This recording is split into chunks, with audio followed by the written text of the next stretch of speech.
আল্লাহ পাক বারবার বলছে, বান্দা কেন ভুলে গেল আমাকে, কেন ভুলে গেল, আমি কি করলাম, আমার সেজদা দিতে মন চাইলো না কেন, আজকের দিনে কেন আমার সাথে নারাজ হলো।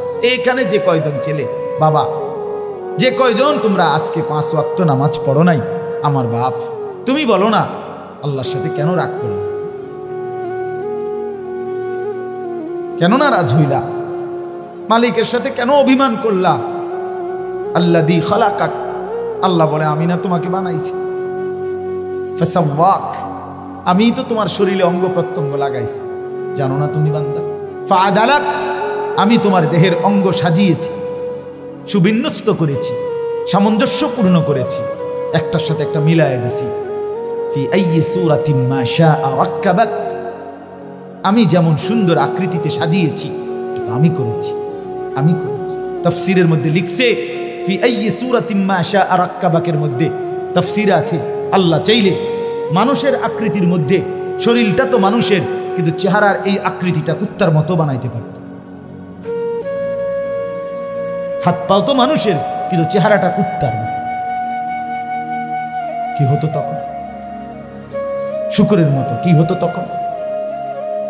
বন্ধু আমার, আল্লাহ তাআলা এই পৃথিবীতে বনি ইসরাইলের ইহুদি জাতির কিছু মানুষকে বানর এবং শুকর বানিয়েছিলেন কিনা? কথা বলেন না কেন? বানিয়েছিলেন কিনা? কুনু কিরাদাতান খাসিকিন, কোরআনে আছে। নিকৃষ্ট শুকর বানায় দিছে, বান্দর বানায় দিছে। আল্লাহ আমার প্রত্যেককে আমাদের হেফাজত করেন। অতএব তাওহীদ আমার জীবনের পুঁজি, আল্লাহকে না ভোলা, আল্লাহকে না ভোলা। 2 নাম্বার হলো রিসালাত, আমার মাথার চুল থেকে পায়ের নখ, আমার জিন্দিগি এবং আমার যত কিছু, আমার হাসি কান্না আনন্দ বেদনা, আমার উঠা বসা নড়া চড়া, আমার বাজার ব্যবসা আয় রোজগার লেনদেন আচার আচরণ, স্ত্রী সংসার পরিবার পরিজন, ঘর বাজার, দেশ জাতি রাজনীতি, সব কিছু রাষ্ট্র, সব ব্যাপারে মুহাম্মাদুর রাসূলুল্লাহ সাল্লাল্লাহু আলাইহি সাল্লামের জিন্দেগি পদাঙ্ক সুন্নাত খুঁজে খুঁজে তালাশ করে করে নিজের জীবনে অনুসরণ করা, নিজেকে সেই দাঁচে গড়ে তোলা, এটার নামই হলো রিসালাত। এজন্যই মুহাম্মাদুর রাসূলুল্লাহ সাল্লাল্লাহু আলাইহি সাল্লাম আল্লাহকে যদি বলেন মাওলা আপনার পছন্দ মতো হাসতে চাই, আল্লাহ বলবে বন্ধুকে দেখো, বন্ধু যেমন হাসে ওটাই আমার পছন্দের হাসি। আল্লাহকে যদি বলেন রব্বুল আলামিন আপনার মর্জি মতো খানা খাইতে চাই, আল্লাহ বলে বন্ধুকে দেখো, বন্ধু আমার যেমন খায় এটাই আমার মর্জি মতো খায়। আল্লাহকে যদি বলেন মাওলা আপনার মর্জি মতো ঘুমাইতে চাই, আল্লাহ বলবে বন্ধুকে দেখো, বন্ধু আমার যেদিকে কাত হয়ে ঘুমায় এটাই আমার পছন্দ, এটাই আমার পছন্দ। বন্ধুর হাসি আমার প্রিয়, বন্ধুর কান্না আমার প্রিয়, বন্ধু হাঁটলেও আমার কাছে সুন্দর লাগে, বন্ধু বসলেও আমার কাছে সুন্দর লাগে। বন্ধুর সারা দেহ সারা অঙ্গ, বন্ধুর সমস্ত কার্যকলাপ আমি আল্লাহ নিয়ন্ত্রিত। অতএব তাকে অনুসরণ করো, তার ভালোবাসাও বাবা আমার ভালোবাসা। সুন্নাত চাই, সুন্নাত অনুসরণ। কেন মিসওয়াক করেন না আমার বাপ? যারা মিসওয়াক করেন না কোনোদিনও, কেন করেন না? রাসূলুল্লাহ সাল্লাল্লাহু আলাইহি সাল্লাম আজীবন মিসওয়াক করেছেন, এই কারণে করেন না। আপনি সিদ্ধান্ত নিছেন, নবী আপনি করলেন কেন? আমি করতাম। ব্রাশ কেন করলেন? সারা জীবন ভুল হইল না, ব্রাশ টুথপেস্ট কেন? কারণ রাসূলুল্লাহ করেন নাই। দুশ্মন দেখাইছে টেলিভিশনে অ্যাডে, অথবা দুনিয়ার কোনো ডাক্তারই বলছে, এটা আপনার খুব বুঝে ধরল। রাসূলুল্লাহ সাল্লাল্লাহু আলাইহি সাল্লামের মিসওয়াক, যিনি মৃত্যুর পর্যন্ত, আমাদের নবী শেষ নবী না, কথা বলেন না, এই শেষ নবীর শেষ আমল মিসওয়াক, আখিরি নবীর আখিরি আমল, খাতামুল আমাল, নবীজি আখিরি আমল মিসওয়াক করতে করতে ইন্তেকাল করছে। বুখারীর হাদিস। আম্মা জান আয়েশা রাদিয়াল্লাহু তাআলা আনহা মিসওয়াক নরম করে দিয়েছেন। তাইলে তিনি মৃত্যু পর্যন্ত, আল্লাহ রাসূল বলছে যতবার জিবরাইল আমার কাছে আসছে প্রত্যেকবার যাওয়ার সময় আমারে বলছে মিসওয়াকের গুরুত্ব দিতে। তাহলে আপনি কেন করলেন না? বাপ, মিসওয়াক করতে মনে থাকে না কেন? আমি দুঃখে, মনের কষ্টে অনেক সময় বলি, যদি সিনেমার নর্তকী, বিজ্ঞাপনের নায়ক, অভিনেতা, ওরা যদি টেলিভিশনে দেখাইতো মিসওয়াক, তো করল। বুঝেন নাই কথাটা? ওরা দেখেন। ফুটবলের খেলোয়াড়, ক্রিকেটের খেলোয়াড়ে যদি দেখাইতো মিসওয়াক, তো ঠিকই করতো। আজ মুহাম্মদুর রাসূলুল্লাহ করলেন কেন? এই জন্য উম্মতের এটা পছন্দ হলো। দস্তরখান কেন পছন্দ হইল না? ডাইনিং টেবিল কেন ভুল হইল না? ডাইনিং টেবিল, 6টা চেয়ার, এটা যে মিস গেল না কারো ঘরে। রিক্সাওয়ালা, ফকির, দিন মজুর, তার ঘরেও ডাইনিং টেবিল, কুটিপতির ঘরেও ডাইনিং টেবিল। ডাইনিং টেবিল ছাড়া ফার্নিচার শেষ হলো না, দস্তরখান মেলে না কেন? জিগাইলে লুঙ্গি একটা দেয়, গামছা একটা ফুলে নিচে দেয়, এটা নিয়ে দস্তরখান? এটা তো লুঙ্গি না, এটা দুর্গন্ধ বেটা। তোর গামছার মধ্যে আমি বইতাম কেন বেটা? তোর লুঙ্গির মধ্যে আমি বইতাম কেন? আহা, চিনেই না দস্তরখান, চিনেও না। অসংখ্য আমনে আপনি হাইতে দেখেন, 100 ঘরে খুঁজে দেখেন। আলহামদুলিল্লাহ, প্রতিটা কওমি মাদ্রাসা মুহাম্মদুর রাসূলুল্লাহ সাল্লাল্লাহু আলাইহি সাল্লামের সুন্নাতের দুর্গ। 6 বছরের বাচ্চাও মিসওয়াক করে, 60 বছরের উস্তাদও মিসওয়াক করে। 6 বছরের বাচ্চাও খানার সময় দস্তরখান বিছায়, 50 বছরের উস্তাদও খানার সময় দস্তরখান বিছায়। এর নাম কওমি মাদ্রাসা। রাসূলুল্লাহকে কলিজায় ধারণ করে জীবনটা রাসূলুল্লাহর সুন্নাতের রঙে যারা সাজায়, তাদের নাম কওমি মাদ্রাসা। আমি সেদিনও বলছি, এরাই বাংলাদেশ, এই মাসুম বাচ্চা, এরাই আগামী প্রজন্ম। ইনশাআল্লাহ পৃথিবীর শেষ প্রান্ত পর্যন্ত বাতিলের যেই কোনো আক্রমণ প্রতিহত করার জন্য সর্বসময়ে কলিজার খুন সবার আগে পেশ করছে যারা, তাদের নামই কওমি সন্তান। এটা আমাদের ঐতিহ্য। রক্তে আমাদের জিহাদ ফি সাবিলিল্লাহ, রক্তে আমাদের শাহাদাত ফি সাবিলিল্লাহ, কোনো সন্দেহ নেই। আল্লাহ আমাদেরকে বুঝার তৌফিক দান করেন। এজন্য বাপ, জীবনটা রাসূলুল্লাহ সাল্লাল্লাহু আলাইহি সাল্লামের সুন্নতের আলোকে গড়া। এজন্যই তিনি আসছেন, এজন্যই মুহাম্মদুর রাসূলুল্লাহ সাল্লাল্লাহু আলাইহি সাল্লাম, ওনাকে পাঠানোর মাকসাদ আমার জিন্দেগি ওনার মতো গঠন। আমার বাজার, আমার ব্যবসা, আমার লেনদেন, আমার মুআশারাত, আমার আচরণ, আমার সব কিছু, আমার দেশ, আমার জাতি, আমার রাজনীতি, আমার সমাজ, আমার রাষ্ট্রনীতি, সব কিছু রাসূলুল্লাহ সাল্লাল্লাহু আলাইহি সাল্লামের জিন্দেগির মধ্যে তার সুষ্ঠু সমাধান, সুস্পষ্ট তরিকা, সুন্দর নমুনা আছে না নাই? গ্রহণ করুন। কাটসাট করলে হইতো না, কাটসাট করলে হইতো না, এটা কম যেত না, হেটা কম যেত না, রাজনৈতিক আলোচনা করণ যেত না, এটা লইয়া কম যেত না, হেটা লইয়া কম যেত না, না, সব কইতে, সব বলতে হবে, আপনাকে সব শুনতে হবে। রাষ্ট্রপ্রধানও ইসলাম শুনতে হবে, দিন মজুরও ইসলাম শুনতে হবে। মুহাম্মদুর রাসূলুল্লাহ সাল্লাল্লাহু আলাইহি সাল্লাম সর্বোচ্চ ব্যক্তি, তার জন্য মুহাম্মদুর রাসূলুল্লাহ কুলি মজুর, তার জন্য, তিনি সবার জন্য, সবাই শুনতে হবে।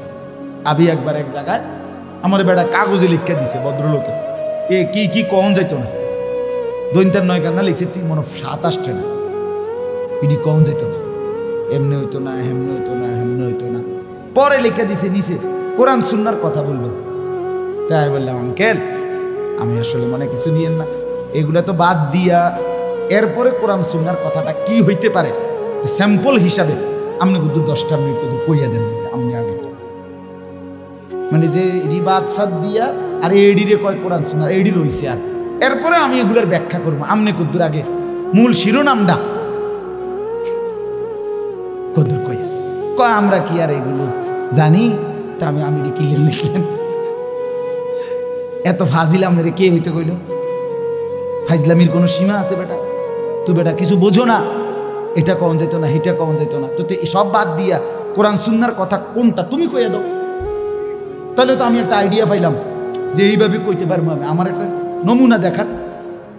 এই জন্য বাপ, জিন্দগির সব কিছুতেই আল্লাহ রসুলের কথাই শুনতে হবে, খামখেয়ালি করলে হবে। 23টা বছর আল্লাহ নবী সাল্লাল্লাহু আলাইহি সাল্লাম কষ্ট করছেন। যেদিন শেষ রবিউল আউয়াল মাসে আমার নবী সাল্লাল্লাহু আলাইহি সাল্লাম ইন্তেকাল করে, সেদিন আল্লাহ নবী সাল্লাল্লাহু আলাইহি সাল্লাম সোমবার দিন ইন্তেকাল করছে।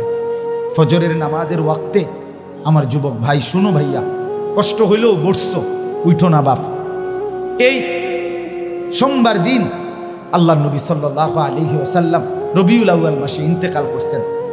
নবীজি ইন্তেকালের পূর্বে 23 ওয়াক্ত নামাজ নবীজি নিজে ইমামতি করতে পারেন। এতটা অসুস্থ ছিলেন। হযরত আবু বকর সিদ্দিক রাদিয়াল্লাহু তাআলা আনহু ইমামতি করছেন। শেষের কয়েক বেলা মসজিদে যাইতে পারে না, এমনি তো যাইতে পারে না। শেষ সোমবার দিন, ইন্তেকালের দিন, ফজরের নামাজের ওয়াক্তে, কোন নামাজ? এই ফজরের নামাজের ওয়াক্তে আসসিরাতুন নববিয়্যা কিতাবে আমি পড়ছি, সৈয়দ আবুল হাসান আলী আন-নদভী রাহমাতুল্লাহর কিতাব, বাংলা অনুবাদ হয়েছে নবী রহমত এই নামে, এটা পড়লে পাইবেন। তো ওইখানে আছে সকালবেলা এই সোমবার দিন ফজরের নামাজে সব সাহাবী মসজিদে নববীতে আসছে। হযরত আবু বকর সিদ্দিক ইমামতের জায়গায় দাঁড়াইছেন, নামাজ শুরু হয়েছে। আল্লাহ নবী সাল্লাল্লাহু আলাইহি সাল্লাম বললেন, আয়েশা, তুমি আমারে কনুইয়ের মধ্যে ঠেস দিয়ে আমারে বসাও, আমার হুজরার পর্দা সরায় দাও, আমি আমার উম্মতের ফজরের দৃশ্য দেখব। হযরত আয়েশা রাদিয়াল্লাহু তাআলা আনহা বলেন, আমি নবীজির হুজরার ওর কামরার পর্দা সরাইয়া দিলাম। নবীজির হুজরা আর মসজিদ একসাথেই। এখন যে রাসূলুল্লাহ রওজা মুবারক, যে এটাই হুজরা, বুঝেন নাই কথাটা? তো হযরত আয়েশা বলেন, আমি কনুইয়ের মধ্যে কষ্ট করে ঠেলান দিয়ে বুকে জড়িয়ে আল্লাহ নবী সাল্লাল্লাহু আলাইহি সাল্লামকে বসাইলাম। নবীজি তাকায়া দেখলেন পুরা মসজিদ ভরা, ফজরের নামাজে মুসল্লি ভরা। আল্লাহ নবী সাল্লাল্লাহু আলাইহি সাল্লাম আবু বকর সিদ্দিককে ইমামতি করছে দেখলেন। কিছুক্ষণ দেখে নবী চোখের পানি ফেলে দিলেন, কাঁদতে শুরু করলেন আর বললেন, আয়েশা, আমার 23 বছরের মেহনত সার্থক। আয়েশা, গত 23টা বছর আয়েশা আমি কি কষ্ট না করেছি। গত 23টা বছর আমি তায়েফের পাথরের আঘাতে আমার পিঠটা চালনির মতো ছিদ্র হয়ে গেছে। আয়েশা দেখো, আমি পেটে পাথর বাঁধছি, আমার ঘরে 3 মাস চুলায় আগুন জ্বলে নাই, আমি দান শহীদ করেছি, আমার কনুইয়ের মধ্যে লোহার কড়া ঢুকে গেছে, আমার কত সাহাবীর তাজা রক্ত, শাহাদাতের খুন আমি নিজ চোখে দেখছি। আয়েশা, এই সব কিছুর বিনিময়ে আমার স্বপ্ন ছিল আমার উম্মত 5 ওয়াক্ত নামাজ মসজিদ ভরে জামাতে পড়বে। আজ ফজরের নামাজে আমি তা দেখলাম, আমার উম্মত 100 উপস্থিত। আমি আয়েশা সার্থক, আমার 23 বছরের মেহনত সার্থক। এরপরে নবী আসমানের দিকে 2 হাত তুলে বলছে, আল্লাহুম্মা রফিকাল আ'লা, মাওলা আপনি বন্ধুর কাছে এবার আমি যেতে চাই, আমার মাকসাদ পূর্ণ হয়েছে। এই সেদিন নবীজি জোহরের নামাজের আগে সূর্য পশ্চিম দিকে হেলে যাওয়ার সময় আল্লাহ রাসূল ইন্তেকাল করছে। নবী উম্মতকে শেষ দেখছে ফজরের নামাজ। কোন নামাজ দোস্ত বলেন? শেষ দেখে গেছে, শেষ হাসি, মুচকি হাসি দিছিলেন ফজরে দেখে। ফজরের নামাজ কেন পড়বেন না নামাজ? কিসের কাছে হেরে গেলেন? ফজরের ওয়াক্ত দোকান খোলার টাইম না, ফজরের ওয়াক্ত অফিসের টাইম না, ফজর ওয়াক্ত চাকরির টাইম না, ফজরের ওয়াক্ত কোন কর্মের সময় না, শুধুমাত্র একটা ঘুম, এর দূরের কাছে আপনি হেরে গেলেন। আমার বাপ, আমার ভাই, বাহিরের কেউ না বুঝুক, আপনারা তো বসছেন, আপনারা বলেন কিসের কাছে হেরে গেলেন? বলেন না, আমারে বলেন। ছেলেরা বলো না, ভাইয়া তুমি শক্ত, সামর্থ্য, তাগড়া, জওয়ান, 60 বছরের চাচা যদি উঠতে পারে, তুমি বন্ধু পারবা না কেন? তোমার আবার রাত কি, তোমার আবার দিন কি? জওয়ান তো জওয়ানই। নওজোয়ান চাইলে তো পাহাড় কাইটা সমান করতে পারে, নওজোয়ান চাইলে তো আটলান্টিক মহাসাগর মাটি দিয়ে পুরায় লাইতে পারে। যুবক চাইলে সব পারে। জওয়ানই তো আল্লাহ এই জন্যই দিছে। কওয়াতান, কোরআনে আছে যৌবনকে আল্লাহ বলছে শক্তি, ছোট্টবেলাকে আল্লাহ বলছে দুফান, দুফুন দুর্বলতা। বৃদ্ধকালকেও আল্লাহ বলছে দুফাম ওয়া শাইবা, বুড়া কালটাও দুর্বল। শক্তি কুওয়াত, শক্তি শুধুই যৌবন, শক্তি শুধুই কি যৌবন, যৌবন। রাসূলুল্লাহর একজন সাহাবীর নাম ছিল যায়েদ ইবনে সাবিত। কি নাম কন্ত? আবার কর। এই সাহাবীর বয়স যখন 16, তখন আল্লাহ রাসূল সাল্লাল্লাহু আলাইহি ওয়াসাল্লাম ইন্তেকাল করছেন। তো নবীজির জামানায় যারা কোরআন শরীফ লিখতেন নবীজির নির্দেশে, কাতেবে ওয়াহি বলতো, এর মধ্যে 1 নম্বর ছিলেন এই মিয়া, এই ছোট মিয়া। 1 নম্বর কাতেবে ওয়াহি, ওয়াহি লেখক, কোরআন লেখক রাসূলের জামানায় ছিলেন এই ছোট মিয়া, এই যায়েদ ইবনে সাবিত রাদিয়াল্লাহু তাআলা আনহু। তো নবীজির ইন্তেকালের পরে প্রথম খলিফা হইছেন কে? কথা কন। সিদ্দিক রাদিয়াল্লাহু তাআলা আনহু, এই তিনি। ওনার আমলে একটা যুদ্ধ হয়েছিল ভণ্ড এক নবীর বিরুদ্ধে, মুসাইলামাতুল কাজ্জাব। ওই যুদ্ধে রাসূলুল্লাহ সাল্লাল্লাহু আলাইহি ওয়াসাল্লামের প্রায় 400-র চাইতে বেশি হাফেজে কোরআন সাহাবী শাহাদাত বরণ করছে। ফলে সাহাবায়ে কেরাম মাশওয়ারা করে সিদ্ধান্ত নিছে, হাফেজে কোরআন যেভাবে শহীদ হইছে, ভবিষ্যতে কোরআনুল কারীম পূর্ণ একসাথে পুরা কোরআন লিপিবদ্ধ না করাইলে পরবর্তী সংরক্ষণ কষ্ট হইয়া যাবে। সর্বসম্মতিক্রমে সিদ্ধান্ত হইছে কোরআনুল কারীম পুরাটা একসাথ করবে। মানে এর আগে নবীজির জামানায় লেখা আছে কিন্তু আলগা আলগা, ওনার কাছে 10 আয়াত, ওনার কাছে 1 সূরা, ওনার কাছে 2 আয়াত, ওনার কাছে 4 আয়াত, এরকম এরকম, বুঝছেন নিকট একসাথে কারো কাছে নাই নবীজির জামানায়। এই আবু বকর সিদ্দিক প্রথম উদ্যোগ নিলেন ওনার খেলাফত আমলে, যার কাছে যা আছে সব সংগ্রহ করবে, 1 আয়াত 10 জনের কাছে থাকুক, সবটি লইব, সব একত্র করে যাচাই বাছাই করে পুরা 30 পারার ধারাবাহিকতা একসাথ করব। কাজটা কি এমনি 10 টাকার বুট কিনুন খামখেয়ালি?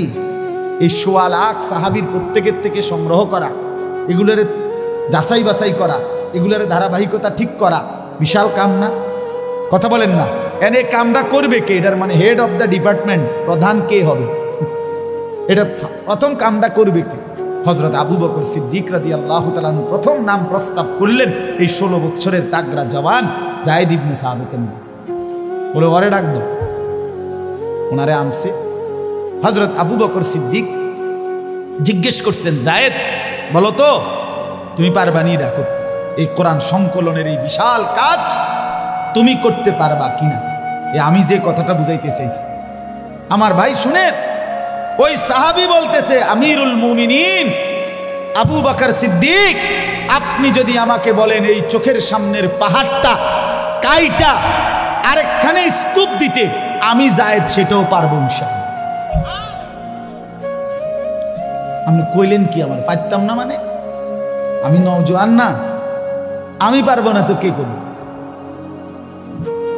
আমি পারবো না কেন? এই জন্য বাপ আমি এটা বুঝাইতে চাইলাম, আমার সন্তানরা পারবে না কেন? কেন পারবে না? মা বাবার গাফলতি, পরিবারের গাফলতি, লাগামহীন ছেড়ে দেওয়া, একটা বড় মোবাইল তার জিন্দিগির সঙ্গী বানায় দেওয়া, এই এক অসভ্যতার কাছে সবাই আমরা হেরে গেলাম। সবাই তাগড়া জওয়ান তার যৌবনের সোনালী সময়টা এই মোবাইল, উলঙ্গ ছবি, নর্তকীর নাচ, জিনা ব্যভিচারের দৃশ্য, মদ জুয়ার আড্ডা, নারীর নৃত্য, অবৈধ প্রেম, সারা রাত উলঙ্গ ছবি দেখা, এই জানোয়ারি কাজ, অসভ্য কাজে শেষ করে খালাস শেষ। এর জন্যই আল্লাহ বানাইছে। এমন সোনালী জিন্দিগি এভাবে শেষ করে দাও। সারাটা রাত অসংখ্য যুবক বর্তমানে মোটর সাইকেলে পিছনে একটা উপযুক্ত যুবতী মেয়ে নিয়ে সারা রাত রোডে রোডে ঘোরে। আমি এখন আমাদের যাত্রাবাড়ি ধোলাইখালের পর থেকে নিয়ে পদ্মা সেতুর পর্যন্ত যে মেন রাস্তাটা, এটা পাংখা রাস্তা, মানে রাস্তা এত সুন্দর, চোখ বন্ধ করে গাড়ি ছেড়ে দিলে এটা হিমাতার জায়গা, এমন সুন্দর রাস্তা। আমি তো প্রায় ওই মাদারীপুর, শরীয়তপুর, ফরিদপুর গেলে আসার পথে দেখি রাতের 2টা, 2:30, 3টা বাজে আমি নিজ চোখে দেখছি, আহা অসংখ্য মোটরসাইকেল, আপনার প্রতিটার পিছনে আকসার অধিকাংশটার পিছনে একটা একটা যুবতী মেয়ে আছে, ঘুরতেছে। কোথায় মা, কোথায় বাপ, কোথায় পরিবার, কার মেয়ে কার ছেলে? আহ আহ মনে রাখবেন, যেই মেয়ে, যেই মহিলা নষ্ট হয়ে যায়, মেয়ে যদি চরিত্রহীন হয়, মেয়ে যদি অপবিত্রা হয়, মেয়ে যদি খারাপ হয়, তো এটা বিরানি পৌঁছলে জাগাত রাখুন যায় না, একবারে দূরের ডাস্টবিনে ফেলে দিতে হয়।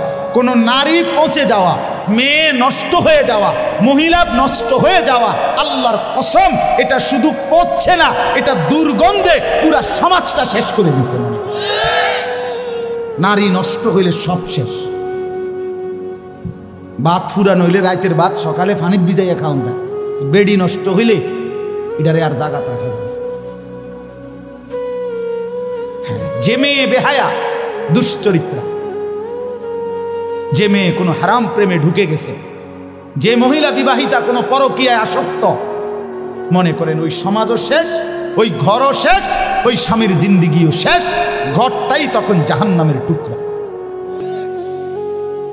এই জন্য কোরআনুল কারীমের মধ্যে আল্লাহ তাআলা বলছে, শয়তানের চক্রান্ত দুর্বল, দাঈফা, নারীর চক্রান্ত আজিম, ভয়ানক।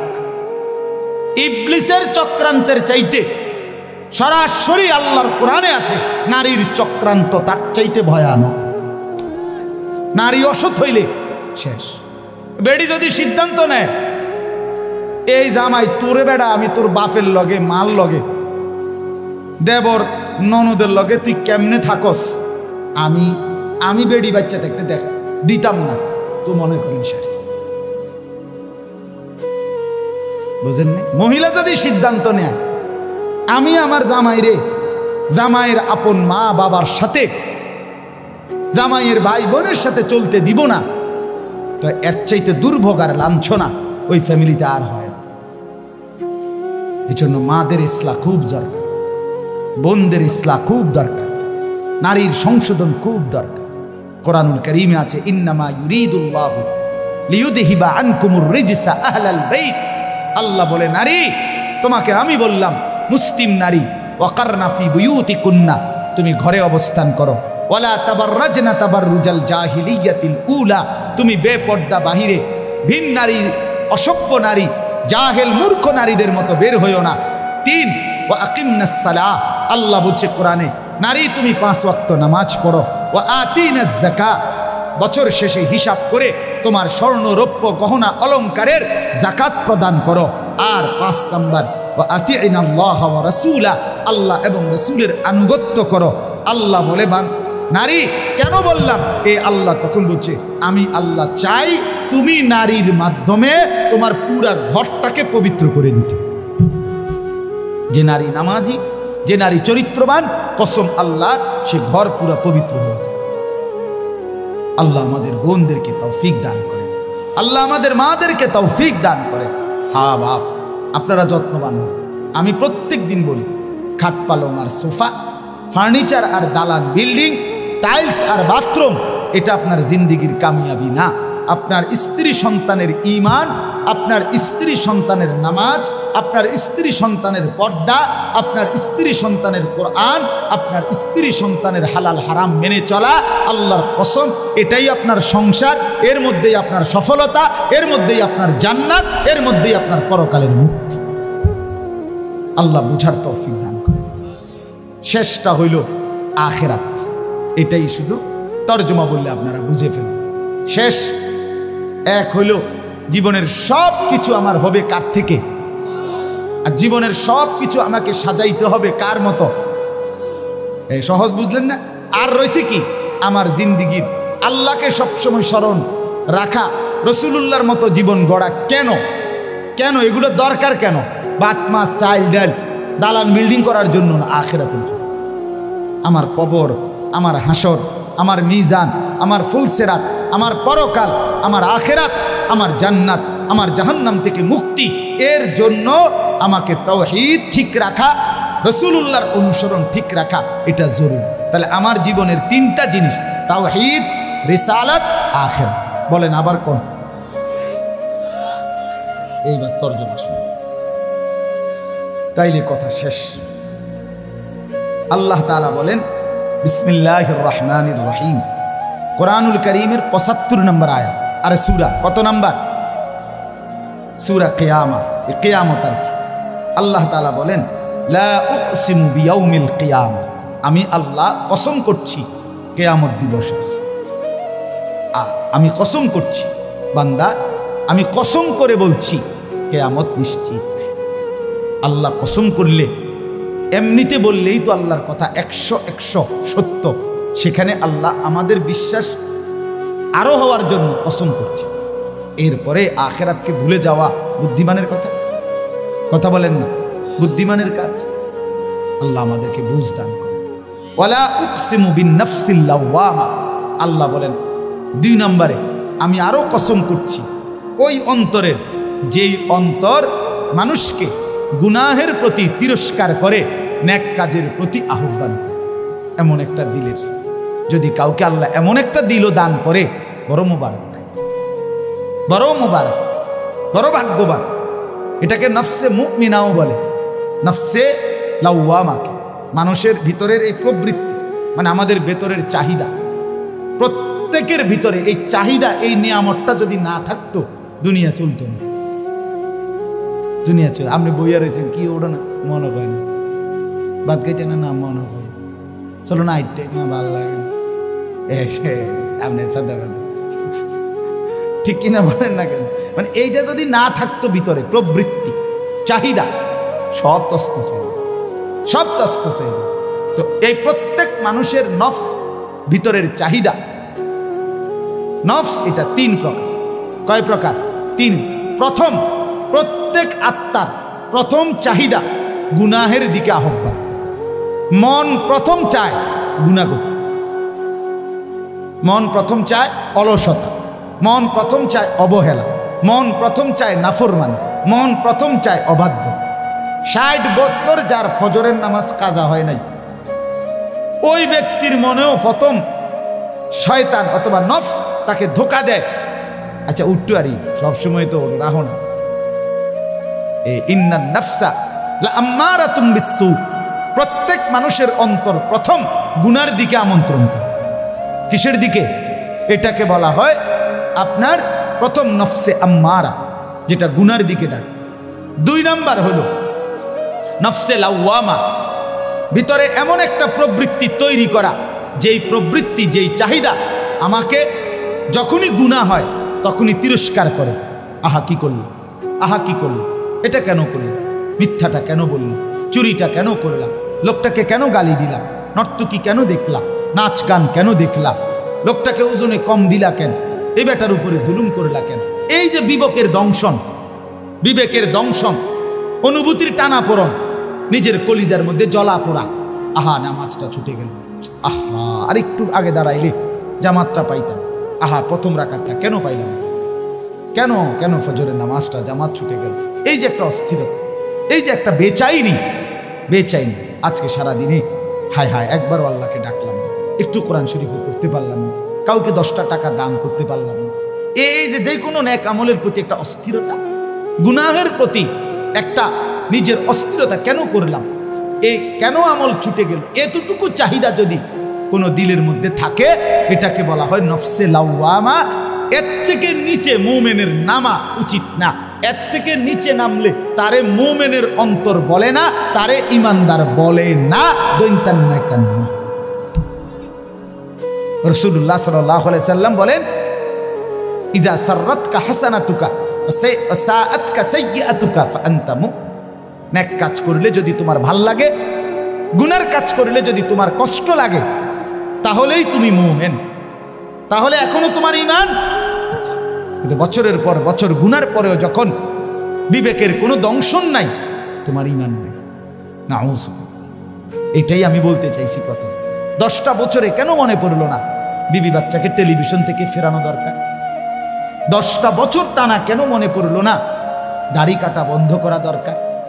30 বছরে কেন মনে পড়লো না বিড়ি সিগারেট খাওয়া ছেড়ে দেওয়া দরকার? 20 বছরে কেন মনে পড়লো না সুদ ঘুষ ওজনে কম দেওয়া, মিথ্যা বাটপারি কামাই ছেড়ে দেওয়া দরকার? আপনার দিল আর দিল নাই, আপনার অন্তর আর ভেতরটা কি মরে গেছে। আল্লাহ আমাদেরকে হেফাজত করে। আর 3 নাম্বার হলো নফসে মুতমাইন্না, অন্তর আল্লাহর মহব্বতে রাসূলের অনুসরণ করতে করতে, কোরআন সুন্নাহ আমল করতে করতে এক সময় এভাবে হয় যে সারাক্ষণ নেক কাজ করতেই মন চায়, গুনার কল্পনাও আসে না। এটাকে বলে নফসে মুতমাইন্না, উন্নত নফস। এই নফসকে সরাসরি আল্লাহ ডাক দিয়ে নিজের কাছে নিয়ে আসে। আল্লাহ বলেন ওয়ালা উকসিমু বিন নাফসিল লাওয়ামা, আমি আল্লাহ কসম করছি ওই অন্তরের, যেই অন্তর তিরস্কার করে, গুনাহ হলে তিরস্কার করে, নেক কাজ ছুটে গেলে তিরস্কার করে। এতটুকুও আমি আল্লাহর পছন্দ না। এতটুকু হলেও কি পছন্দ, এর থেকে নিচে নামবা না। এরপরে আল্লাহ বলেন, তরজমাগুলো শুধু শোনেন, আয়াহসাবুল ইনসানু আল্লান নাজমাআ ইযামা। আল্লাহ বলেন, হায় মানুষ, তোমরা কি এই ভেবেছ যে আমি আল্লাহ তোমাদের কবরস্থ লাশ, এগুলা মাটির সাথে মিশে যায়, হাড্ডি গুড্ডি গোস্ত মাংস সব, আমি সেই জীর্ণ হাড্ডি, সেই শুকিয়ে উড়িয়ে যাওয়া ছিন্ন ভিন্ন হওয়া হাড্ডিগুলো আমি আল্লাহ বুঝি আর ফেরত আনতে পারবো না? আমি বুঝি এগুলোকে হাসরের মাঠে একত্রিত করতে পারবো না? এটা মনে করো না। অসংখ্য মানুষ মনে করে, কাফের মুশরিকরা মনে করে, বলে অনেরও মানুষটা আমার লোক আসলে আমি দেখাই, আমি দেখছি, আমি এমন লোক দেখছি যে ডাকাত কোটি কোটি টাকার মালিক, সে সরাসরি হুজুরে কইতেছে জানাজার নামাজ পড়ছে, জানাজার নামাজে হুজুরে কবরের আজাবের কথা কইছে 2-3 মিনিট, এই মনে 4-5 মিনিট। এর কারণে মনে 2-1 নেতা বক্তৃতা দিতে আসছে না, ওই এবার একটু বেশি কইয়ে লাইছে 4-5 মিনিট, এবার গায়ে লাগছে।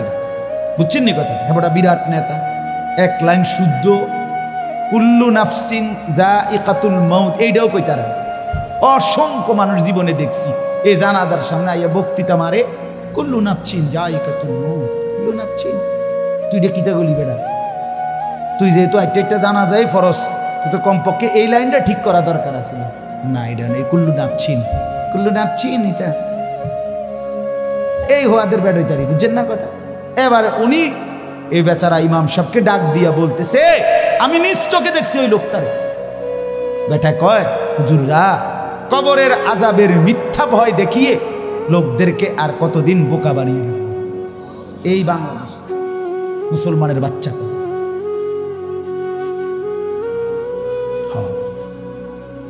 চিন্তা করছেন?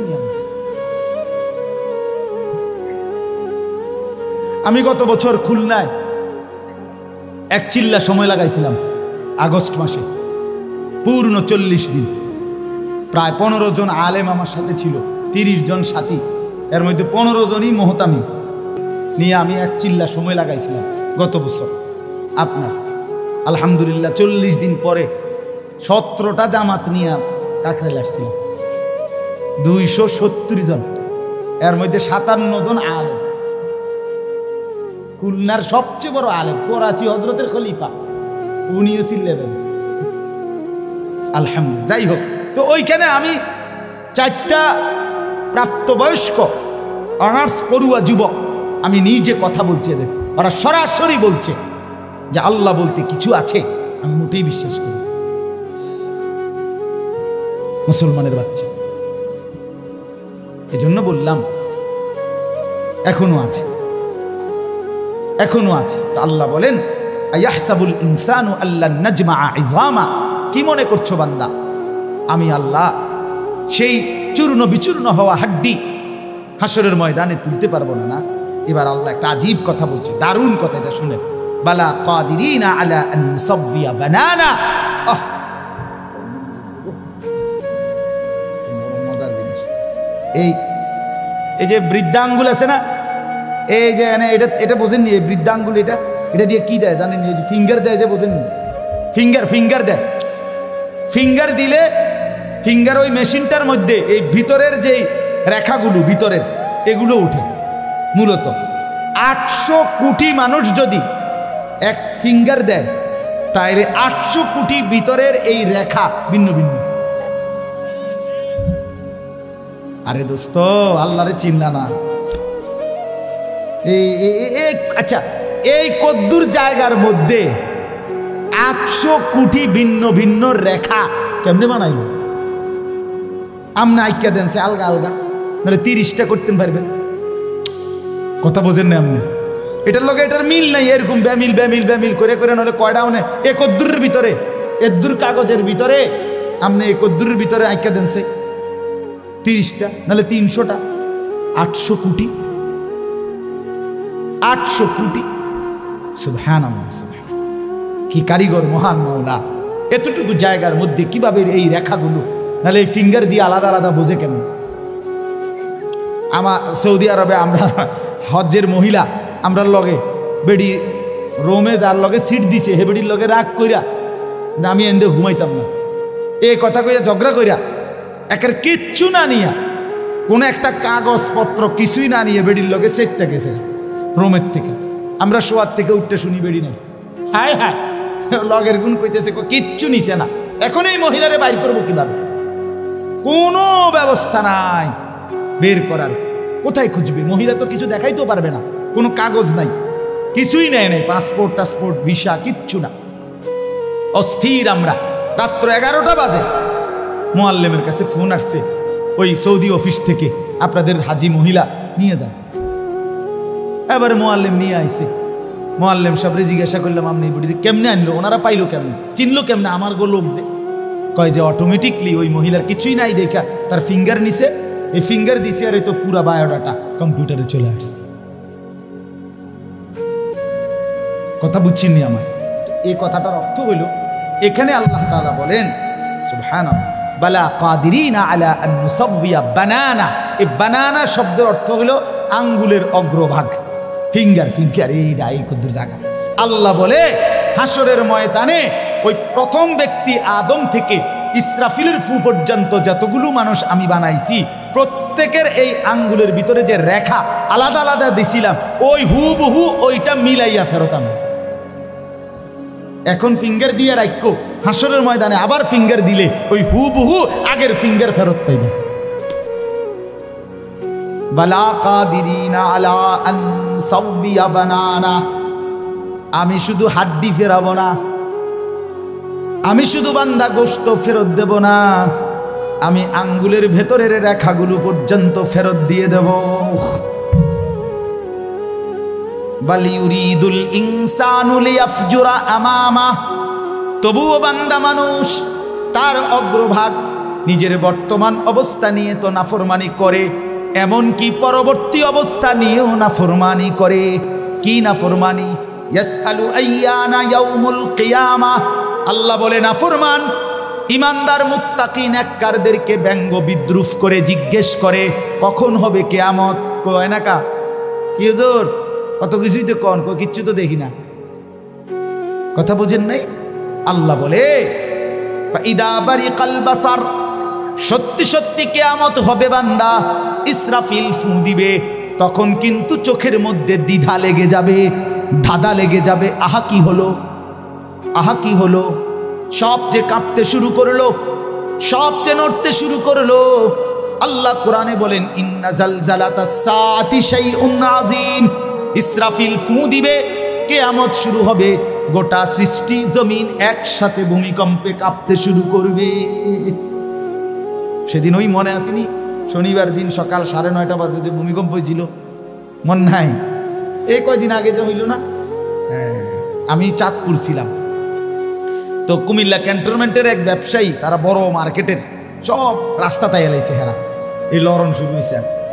পরে আমারে ফোন দিছে, আমি ফোন রিসিভ করছি, আমি চাঁদপুর মাদ্রাসার ভবন নড়তেছে এরকম আমরা এনে।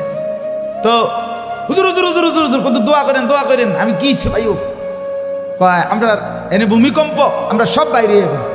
আমি না ভাই দোয়া করে লাভ নাই, আমার এনে লড়ে কি, আমি কি দোয়া করি? আমি এটা দৌড় ঘুরে আছি, ঠিক কিনা বলেন না? আমি স্থির থাকলে না আপনার লেগে দোয়া করতাম, আমি তো কি রুফে আছি। আহা ফাইদা বারিকাল বাসার, আল্লাহ বলে ইসরাফিল ফু দিলে কিয়ামত সত্যি সত্যি শুরু হবে বান্দা, চোখ তখন দাদা লেগে যাবে। ওয়া খাসাফাল কামার, চন্দ্র চাঁদ আলোহীন হয়ে যাবে। জুমিআ আশ-শামসু ওয়াল কামার, সূর্য চন্দ্র একাকার হয়ে যাবে, কিচ্ছুতে কোনো আলো থাকবে না। ইয়াকুলুল ইনসানু ইয়াউমাইদিন আইনাল মাফার, মানুষগুলো দিক বিদিক মাতালের মতো ছুটতে ছুটতে দৌড়তে দৌড়তে একে অপরকে জিজ্ঞেস করে বলবে আইনাল মাফার, ভাইয়া পালাবো কোথায়, আশ্রয় কোথায়, দাঁড়াবো কোথায়, লুকাবো কোথায়। কাল্লা লা ওয়াজার, রব্বুল আলামিন বলেন না বান্দা, আজ জমিনে কোথাও আশ্রয় নাই। ইলা রব্বিকা ইয়াউমাইদিনিল মুস্তাকার, আজকে শুধুই কেবল তোমার রব আল্লাহর কাছেই আশ্রয়। আজ কিয়ামতের ময়দানে যেতেই হবে। আজ জমিনের কোথাও থামবে না ভূমিকম্প, কোন জায়গায় গিয়ে তুমি আর মাটিতে স্থির হইতে পারবা না। ইউনাব্বাউল ইনসানু ইয়াউমাইদিন বিমা কদ্দামা ওয়া আখার, আল্লাহ বলে হাসরের ময়দানে দাঁড় করিয়ে আমি আল্লাহ, তুমি বান্দা যা কিছু নিজে আমল করেছ, যা কিছু তোমার পরবর্তীতে রেখে গিয়েছ, সবটা তোমাকে জানাবো। তোমার নামাজ এদ্দুর, তুমি মাদ্রাসায় দিয়েছ, তুমি মসজিদে দান করেছ, সেখানে নামাজ পড়েছিল এত হাজার মানুষ, তাদের সওয়াবও তোমার নামে আসছে এদ্দুর, দুইটা মিলাইয়া তোমারে দেখাবো। তুমি নিজে টেলিভিশন দেখছো এদ্দুর, তোমার রেখে যাওয়া টেলিভিশনে পরবর্তী 10 বছর তোমার বউ বাচ্চারা দেখে গুনাহ কামাইছে এদ্দুর, সেটাও জমা হইছে তোমার নামে মোট এদ্দুর। বিমা কদ্দামা ওয়া আখার, আল্লাহ বলে তোমারটাও দেখাবো, তোমার রেখে যাওয়াটাও দেখাবো, নেকটাও দেখাবো, গুনাহটাও দেখাবো। বালিল ইনসানু আলা নাফসিহি বাসীরা, আল্লাহ বলেন বরং আমি শুধু ইউনাব্বাউ শোনাবো না, তুমি বান্দা নিজেই তোমার চোখে সচক্ষে তোমার আমলনামার মধ্যে দেখবা। তোমার হায়াত, তোমার রাত, তোমার দিন, তোমার সকাল, তোমার দুপুর, তোমার হাসি, তোমার কান্না, তোমার একাকী, তোমার প্রকাশ্য, তোমার শব্দ, তোমার নিশ্চুপ থাকা, তোমার আচরণ, তোমার উচ্চারণ, সেকেন্ড সেকেন্ড পলক পলক, নিঃশ্বাস নিঃশ্বাস তুমি দেখবা। ওয়ালাউ আলকা মাআদিরা, আল্লাহ বলেন তখন বান্দা তুমি বহু উজর আপত্তি পেশ করতে চাইবা। তুমি বলবা রব্বুল আলামিন এত গুনাহ আমি করি নাই, এত নাফরমানি আমি করি নাই। রব্বুল আলামিন বলবে জমিন কথা বলো, জমিন কথা বলবে। রব্বুল আলামিন বলবে হাত পাও অঙ্গ প্রত্যঙ্গ কথা বলো, সব কথা বলবে। রব্বুল আলামিন বলবেন ডান কাদের বাম কাদের ফেরেশতা তোমরাও কথা বলো, তারাও কথা বলবে। রব্বুল আলামিন বলে আমল নামাও দেখো। এবার আল্লাহ বলবেন আমি নিজেও বলছি শোনো। এমন কি দিবা, জমিনও তো বললো, তোমার হাত পাও তো বললো, ডান কাদের বাম কাদের ফেরেশতাও তো বললো, আমল নামা তো লিখিত হলো, আমি রব্বুল আলামিন তো নিজেই বলছি। আলাম ইয়ালাম বিআন্নাল্লাহা ইয়ারা, আল্লাহ বলে বান্দা তুমি কি জানো কিনা আমি কিন্তু তোমাকে দেখি। দেখে কিনা? কতক্ষণ? কতক্ষণ বলেন বন্ধু, কতক্ষণ? রাত গভীরে আল্লাহ বলেন আমি বান্দা জেগে আছি। আহা 2টা বাজে যুবক, ডানে বামে তাকাইয়া তুমি দেখলা কেউ জেগে নাই। মা ঘুমিয়ে গেছে, বাপ ঘুমিয়ে গেছে, বোন তুমি আমার দেখলা ডানে বামে কেউ নাই। তুমি আলাদা রুমে, লেফের নিচে, কম্বলের নিচে। এবার মোবাইলে তুমি উলঙ্গ ছবি আর নর্তকীর নাচ, অথবা তুমি বোন পরের ছেলেকে নিজের রূপ আর নিজের উলঙ্গ দেহ দেখাইবা শুরু করলা। আল্লাহ বলেন আনিস পৃথিবী ঘুমিয়ে গেছে, আমি কিন্তু জেগে আছি, আমি কিন্তু দেখছি, আমি তো দেখছি, আমি তো ঘুমাই নাই। আমার মতো মনিবকে সামনে রেখে কেমনে মনটা খুলতে পারলা, করতে পারলা বলেন? আল্লাযী ইয়ারাকা হিনা তাকুম, আল্লাহ বলে বন্ধু আপনি দাঁড়াইলেও আমি দেখি। ওয়া তাকাল্লুবাকা ফিস সাজিদিন, আমার নামাজি বান্দাদের সাথে রুকু সেজদা করলেও আমি দেখি, আমি তো দেখি। লা তাখুযুহু সিনাতুন ওয়ালা নাওম, আমি তো তন্দ্রাও যাই না, ঘুমও যাই না। লা ইয়াযিল্লু রাব্বি ওয়ালা ইয়ানসা, আমি কারো কথা ভুলে যাই না, আমি কখনো পথ হারাই না। ওমা মাসসানা বিল লুগুব, আমাকে কোনো ক্লান্তি স্পর্শ করে না। 7 আসমানের উপর 7 তবক জমিনের নিচ আমি এক নজরে বরাবর দেখি। দেখে কিনা বন্ধু? চলেন দোস্ত আমার, বন্ধু আমার, কুয়াশায় ঘেরা এই ফোঁটা ফোঁটা পানি পড়ছে গায়ের মধ্যে, এমন গভীর রজনীতে রাত 12টা বাজে। চলেন মাওলাকে ডাক দিয়ে বলি, মাওলা পেছনের জিন্দেগির গুনাহ ছেড়ে দিলাম, আর করব না, ওয়াদা দিলাম। আমি মাওলা লজ্জিত, মাফ চাইলাম। আল্লাহ বলে, বান্দা দিল থেকে যদি বলো, যদি সত্যি সত্যি বলে থাকো বান্দা, আমিও ওয়াদা দিলাম আসমান ছোঁয়া গুনাহ মাফ করে দেব, পাহাড় পরিমাণ গুনাহ মাফ করে দেব, সমুদ্রের ঢেউ পরিমাণ গুনাহ মাফ করে দেব। তবে সত্যি সত্যি বলো, দিল থেকে বলো, আন্তরিকতা নিয়ে বলো, গুনাহ ছেড়ে দিবা কিনা বলো, আর করবা না বলো, আমি লজ্জিত বলো, তাইলে আমি আল্লাহ গফারতু লাকা ওয়ালা উবালি, আমি কোনো পরোয়া না করে মাফ করে দেব। আল্লাহ আমাদেরকে মাফ করে দেন। আল্লাহ বলে, বান্দা রাইতে আইসো, গভীর রাতে আমি মাগফিরাত নিয়ে রাতেই আসবো, দিনে আসলে দিনেই, তুমি আসবা যখন গুনাহ নিয়ে আর তওবা নিয়ে, আমি মাগফিরাত নিয়ে আসবো তখন। আল্লাহ আমাদেরকে বুঝ দান করেন, কবুল করেন। এই মাদ্রাসা আল্লাহ কবুল করেন, মাদ্রাসার সমস্ত জরুরত আল্লাহ পূরণ করে দেন, উপযুক্ত ছাত্র ওস্তাদ আল্লাহ মিলায়া দেন, পর্দার আড়ালের মা বোনদেরকে আল্লাহ তাআলা দিন বুঝার তৌফিক দান করেন। আমি আবারও বলি, মারা যদি কেউ শুনেন, আপনাদেরকে বলি, মা, যে নারীর ইজ্জত নাই, যে নারীর সতীত্ব নাই, যে নারীর পর্দা নাই, যে নারীর সম্ভ্রম নাই, আল্লাহর কসম ওই নারীর কিচ্ছু নাই, কিচ্ছু নাই, কিচ্ছু নাই। এটা প্লাস্টিক ছাড়া আর কিচ্ছু নাই, এটা প্লাস্টিক, এটা শোপিস, এটা উপভোগের একটা পণ্য, এটা ঝুলিয়ে রাখা, সাজিয়ে রাখার একটা পণ্য, যাকে সব দর্শক দেখে আর উপভোগ করে। বেপর্দা নারী উপভোগের পণ্য। আল্লাহ তাআলা আমাদের প্রত্যেককে কবুল করেন, আমিন। আর কোনো কথা?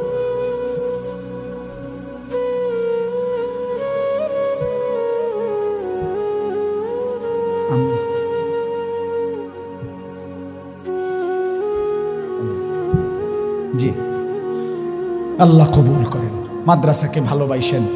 আমার শায়েখ আল্লামা মুফতি মুশতাকুন নবী কাসিমি হুজুর বলেন, মাদ্রাসা 3টা জিনিস চায়, দোয়া, সন্তান, সম্পদ, মানে দান সাদাকা। আর হযরত বলে, কোনো ব্যক্তি যদি মাদ্রাসায় জন্য দোয়া করে, সন্তান দেয়, সম্পদ দিয়ে সহযোগিতা করে, আশা করা যায়, হযরত বলছেন বহুবার, আমার শায়েখ আল্লামা মুফতি মুশতাকুন নবী সাহেব, আশা করা যায় ওই মানুষটা কিয়ামতের দিন এই মাদ্রাসাওয়ালাদের সাথে দাঁড়াবে। এই জন্য মাদ্রাসার জন্য দোয়া করবেন, মাদ্রাসায় সন্তান দিবেন, মাদ্রাসায় দান সাদাকা করবেন। ঠিক আছে ইনশাআল্লাহ।